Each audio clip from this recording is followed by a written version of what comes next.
Suicide is an ongoing issue that our nation is facing even today. People that are struggling with suicidal thoughts often have a hard time connecting with others as they feel like they can't escape. In an article by the New York Times, it is stated that, quote, chronic depression and anxiety are often the precursors to suicide. In this article, the author Benedict Carey talks about how treatment for depression and anxiety is available to people now more than ever, but how suicide rates are still increasing. He explains that suicide is so hard to prevent because signs are case by case, and you may never even know who is having these suicidal thoughts. When talking about demographics, he states that men are much less likely to seek help than women. Carey talks about how help is more about the quality of it and not how much of it you are getting. For example, therapy can only help if you have a good therapist, not if you're going every day to a bad therapist. The help that is offered is oftentimes not used.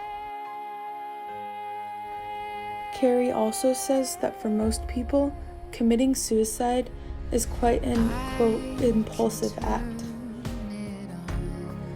I believe that the primary audience of this source are therapists or medical professionals that are trying to understand more about the mental health epidemic happening around them.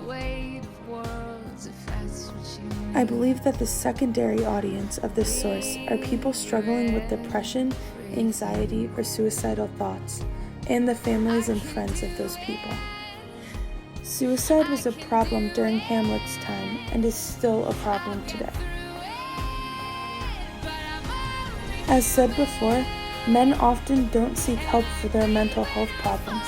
We can see this with Hamlet in Act 1, Scene 2, lines 129 to 130. Hamlet says, quote, "Oh, that this too solid flesh would melt, thaw, and resolve itself into a dew." Hamlet wants to die from the beginning of this tragedy. He will not go talk to anyone, including his mother, as he is upset that she has married his uncle.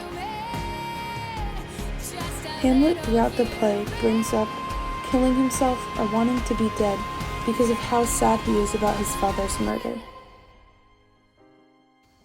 This goes back to when Carey, the author of the New York Times article, said that suicidal thoughts often stem from depression. This is very evident throughout Hamlet. My essential question is, presuming that people are good, what forces, internal or external, might lead one to evil or destructive behavior?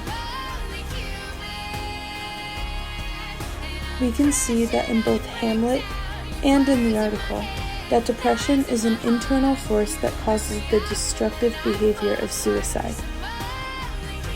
Without this underlying motive from the depression, suicide would not be as common because people wouldn't have to fight against themselves in an effort to escape from their deep sadness. Through this project, I have learned that there are so many things that we take for granted. I have never had to deal with depression personally, but to know that so many people do, and that it is so hard for them to find help has really put the world into a different perspective for me. I understand to some extent what not wanting to get help feels like. I myself often don't like to ask others for help, as I see it as a sign of weakness, yet I encourage others to seek help because I know that is what they need. Asking for help and receiving help has become so unstigmatized in our society that I find it very comforting that people who truly need these resources can find it. When I was looking up different pictures or videos to include into this project, the first thing that came up was the suicide prevention line and a live chat. Our society now tries to get people these resources any way that they can.